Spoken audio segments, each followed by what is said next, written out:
Alors, nous avons eu un café philo au McDo ce mercredi soir, jeudi matin, et nous avons expérimenté la question de la dualité au niveau grammatical. C'est-à-dire à quel point, ce que j'appelle de l'anthropolinguistique, à quel point un mot peut basculer du fait d'un préfixe dans un sens exactement opposé.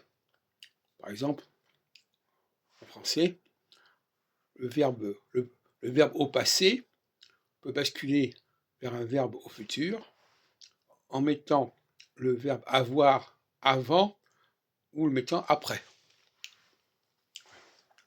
J'ai mangé, je mangerai. Possible, impossible, etc.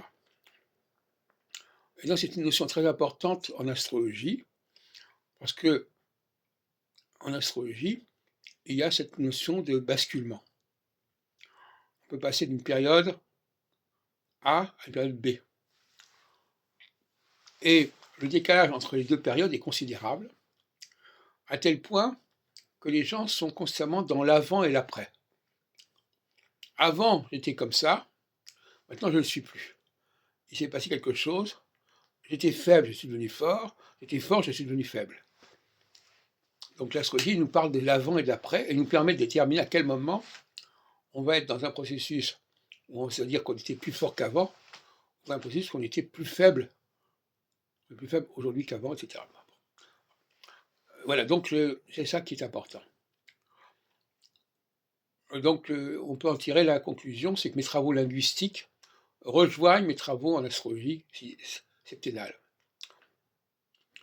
À savoir cette notion de basculement qui se fait au bout de 3 ans et demi et qui est le passage du 4 au 8 en quelque sorte. C'est-à-dire qu'on divise les 4 saisons en 8 demi-saisons, qu'on appelle l'octotopos.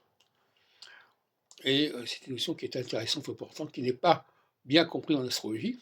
Parce qu'en astrologie, la division en 8, ça donne le 45 degrés, c'est-à-dire le semi-carré. Alors le semi-carré, c'est exactement la phase dissonance.